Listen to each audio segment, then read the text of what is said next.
हम अक्सर कहते हैं कि हम वर्क कर रहे हैं। क्या फिजिक्स के हिसाब से हम वाकई वर्क कर होते हैं?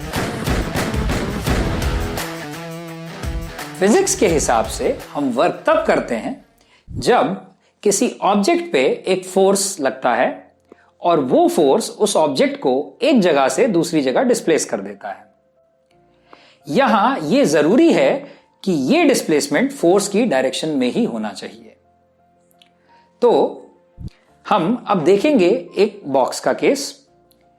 इस बॉक्स को एक जगह से दूसरी जगह डिस्प्लेस किया जा रहा है फोर्स F लगा करके।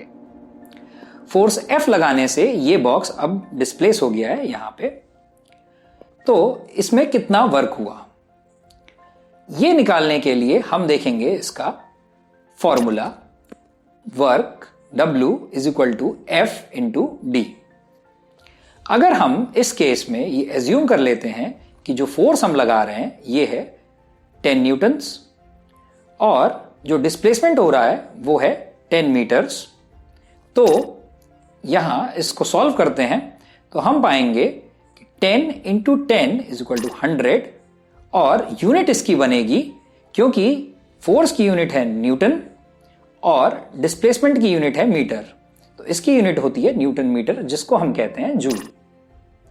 तो इसका आंसर आता है 100 जूल्स। तो इस केस में हम इस बॉक्स पे 100 जूल का वर्क कर रहे हैं। अगर मैं इस बॉक्स की जगह एक कार को देखता हूं, कार काफी हैवी है और एक आदमी इसको डिस्प्लेस करने की कोशिश कर रहा है। क्योंकि ये काफी फोर्स लगाने के बाद भी इसको डिस्प्लेस नहीं कर पा रहा है, क्योंकि डिस्प्लेसमेंट D इस केस में 0 हो गया है, तो वर्क डन भी 0 हो जाएगा। अगर इस कार को अब हम एक क्रेन के थ्रू लिफ्ट करें, तो ये हमने एक क्रेन लगा दी और अब हम इस कार को लिफ्ट करेंगे।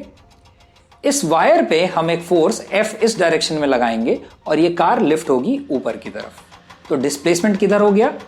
ऊपर की तरफ, और फोर्स इस डायरेक्शन में लगा। तो हमने देखा कि जो डिस्प्लेसमेंट हो रहा है वो फोर्स की डायरेक्शन में नहीं है, इसलिए यहां पे कोई वर्क नहीं हो रहा है। इस कॉन्सेप्ट को समझते हैं एक और केस के साथ में। इस केस में ये वेटर है। ये वेटर एक बॉटल लेकर के आगे की तरफ जा रहा है। ये इस बॉटल को लिफ्ट करने के लिए एक फोर्स F ऊपर की तरफ लगाता है, लेकिन ये बढ़ कहां रहा है? आगे की तरफ। तो बॉटल का डिस्प्लेसमेंट किधर हो रहा है? इस डायरेक्शन में। तो फोर्स F ऊपर की तरफ है, डिस्प्लेसमेंट इस डायरेक्शन में है, तो दोनों के बीच में 90 डिग्री का एंगल है। तो इस केस में भी कोई वर्क नहीं होता है, मतलब वर्क डन 0 है।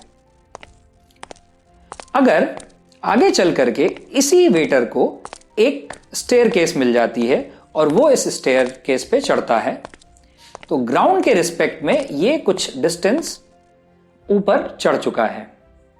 तो ऊपर पहुंच करके इसने एक सर्टेन डिस्टेंस D कवर कर लिया है, मतलब डिस्प्लेसमेंट इस केस में D हो गया है और जो ये फोर्स लगा रहा था वो भी ऊपर की तरफ ही था। तो डिस्प्लेसमेंट और फोर्स दोनों एक ही डायरेक्शन में हो गए हैं। तो इस केस में ये वेटर इस बॉटल के ऊपर कुछ वर्क कर रहा है।